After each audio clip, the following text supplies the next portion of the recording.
Well, it's a pleasure to be here. I understand I only have 10 minutes. I only have 10 slides. And in fact, the objective of what I'm going to be talking about has a lot of similarity with the objective of the previous talk, which is to make access to data easier. But the point of view that I'm taking is that we're familiar with search engines, and a lot of our data is text, or it has metadata, which is text. So are there some ideas for improving search engines? And I'll talk about some particular domains. This is very much research that's in the initial stages, and it doesn't have funding yet, in fact. So my last slide mentions the need for funding, but also we're very interested in applications. So why are we here? Why has data emerged from computer science departments into the general consciousness? Well, a big part of the reason is that there are new types of data, and there are massive amounts of this new type of data. So as we heard earlier from Gabe Doyle, for example, people in linguistics are interested in analyzing Twitter streams, which are huge quantities of data. But fundamentally, a Twitter stream is text.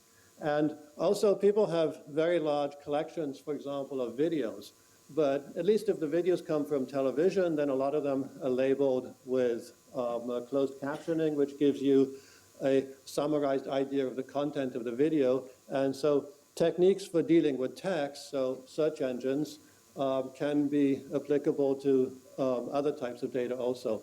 So I chose this example here of video with closed captioning to illustrate one of the fundamental challenges, which is that these newer sources of text are very noisy. So here it says so-called blue dog Democrats, those physically conservative Democrats. Of course, physically is a transcription error for fiscally. But whatever technology we use for searching this had better be robust to that type of issue. 5 minutes, and I'm only on my second slide. Okay. We also have traditional document collections. So this is the interface of Medline PubMed, which incidentally has been around for 60 years now. And for 60 years, they've been indexing with a controlled vocabulary literature from biology and medicine. And I'm sure, actually, PubMed is a great search engine, but there's opportunity for improvement. And if we really think, what are the best search engines now? It's the public ones, but I mean Google and Bing. But there's a fundamental reason that some people may not realize why the public search engines are so good. And that's that they don't rely only on analyzing the content of the documents. In fact, even more than the content of the documents, public search engines use machine learning to learn from previous interactions of other searchers with the same content. So I can go to a search engine, I can search for Britney Spears. So I'm completely misspelling her name. But because other people have spelled her name wrong in the past, the search engine behind the scenes has learned that people who search for Britney Spears are likely actually to be interested in Britney Spears. And moreover, the search engine has learned among all the millions of documents out there that mention Britney Spears, which are the ones that are more interesting to people, which are the ones that people click on more. So there's a huge amount of machine learning in public search engines. And we are not going to be able to reproduce that in specialized search engines because we're never going to have the same volume of users. So the challenge is how to improve specialized search engines. And this slide is another example of what a specialized search engine might be. So a few years ago, Toyota had a big public relations and engineering issue with maybe there was unintended acceleration in some of their vehicles. And so they needed to collect a lot of data. And interestingly, the biggest amount of usable, searchable data that they had was text. Because every time the car goes to the dealership, then the service advisor types in very noisy natural language some description of the problem, some description of the resolution. And they have all sorts of documents, and they need a search engine for those documents to be able to try and investigate the problem. So what we've done is build a very preliminary prototype of a topic-based search engine, and we call it SQUID. I'll spare you what the acronym SQUID stands for. So the idea here is that you can have a collection of documents. So here, these documents are small news articles from the 1990s. And you may have a query in mind which you don't know how to formulate it exactly. So I might be interested, for example, in patent litigation, but only in the computer industry and only for cases that have gone to appeal. So I can tell you that information need, but I'm not sure what keywords to use for it, and there are many possible synonyms. So I use the word litigation, but court case or ruling or judgment would all be approximate synonyms. So the idea here is that we want to keep the standard interface, which is sometimes called 10 blue links. You just put in your keywords, and then you get 10 answers, and if you don't like it, you put in a new query. So here, the idea is that you can start with a very vague query like patent, and you'll get your 10 results, and so you can see what's in the collection and whether there are some things that might be interesting. But then each document is labeled with certain topics, and those topics are color-coded here, and you can select the topics that you might be interested in. So here, the user has selected the first topic, the green topic, which is represented by keywords like filed, court, lawsuit, judge, claims. And then that topic has been combined with the original query, and so now the new set of results is only about patent litigation. And then there's another topic, the blue topic. If the user selects the blue topic, then it'll narrow it down to patent litigation in the computer industry. And then if the user selects the red topic, it'll narrow it down further to patent litigation on appeal. And you can see the keywords there, like court, supreme, judge, appeals, and upheld. Yeah. So we have a research challenge here, which is that we need to learn good topics. And I can't go into any of the details, but in fact, we have a topic model which is better than previous methods. And I want to acknowledge Gabe Doyle, who gave a talk this morning, and he was the student who worked on this with me to come up with a better topic model. The other thing that we've worked on even more recently is tagging documents automatically. So going back to Medline, you may not realize the scale of the problem. There are about 1 million new documents per year in Medline, and there are human experts who tag each of these using a controlled vocabulary of 26,000 keywords.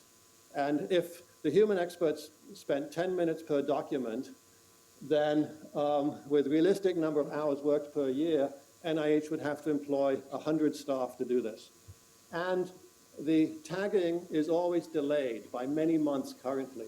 So we're interested in using machine learning to do tagging completely automatically. And we have some preliminary results on this, where our machine learning method does get accuracy, which is better than previous machine learning methods, which is better than the automated, semi-automated method currently in use at NIH, which is called MTI. And an interesting finding, we also, we did a separate sub-project where we looked at the consistency of the human experts, because each document is currently labeled only by one human. So we found the tiny fraction, about the 1 in 1,000 documents that have been accidentally labeled by 2 humans, and saw how much those humans agree. And we find that the accuracy of the humans often is pretty low, but the correlation between the human accuracy and the machine accuracy is quite high. So the same documents or the same labels that the software has difficulty making an accurate prediction about, those are the same labels for which the humans actually have difficulty being coherent on. All right, I'll stop here. I already said that funding would be nice, software engineering talent would be nice, and applications would be very welcome. Thank you.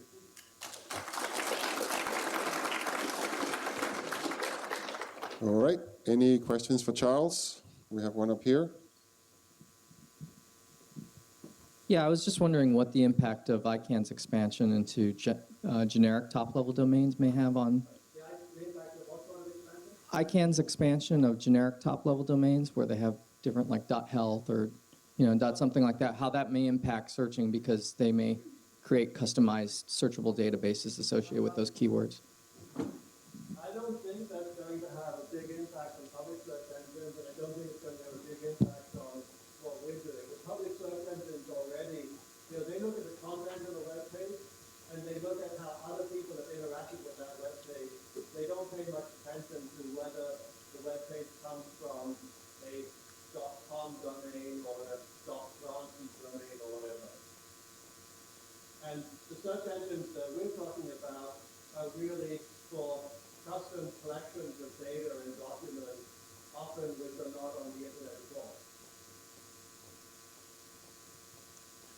Okay, so we have time for one more question, perhaps, and then we should move on. And we also have a 10-minute Q&A at the end of the session, so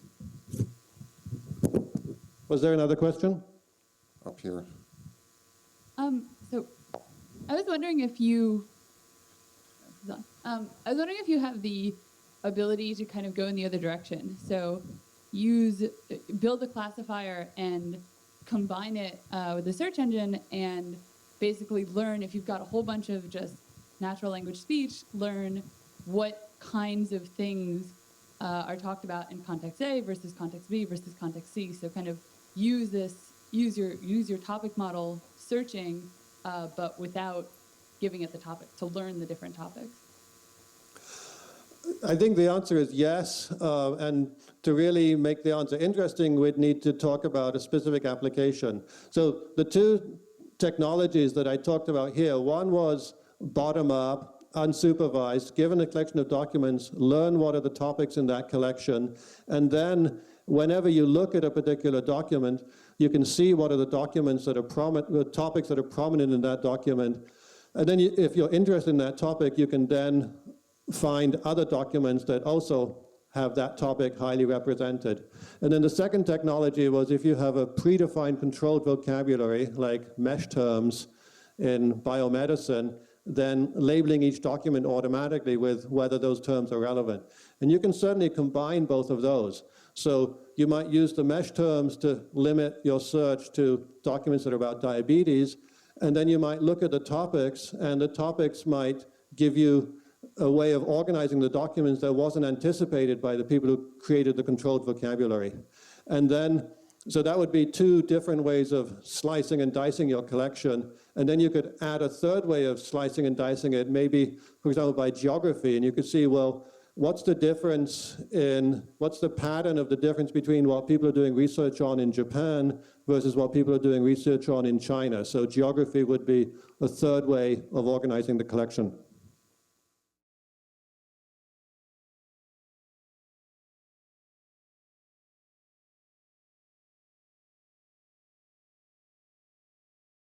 Funding yet, in fact. So my last slide mentions the need for funding, but also we're very interested in applications. So why are we here? Why has data emerged from computer science department?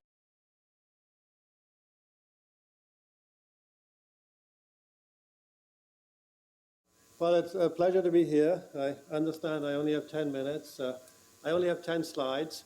And in fact, the objective of what I'm going to is text, or it has metadata, which is text. So are there some ideas for improving search engines?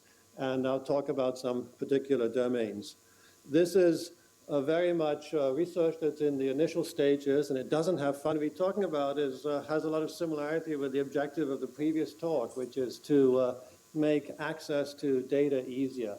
But the point of view that I'm taking is that we're familiar with search engines, and a lot of our data comes into the general consciousness. Well, a big part of the reason is that there are new types of data, and there are massive amounts of this new type of data.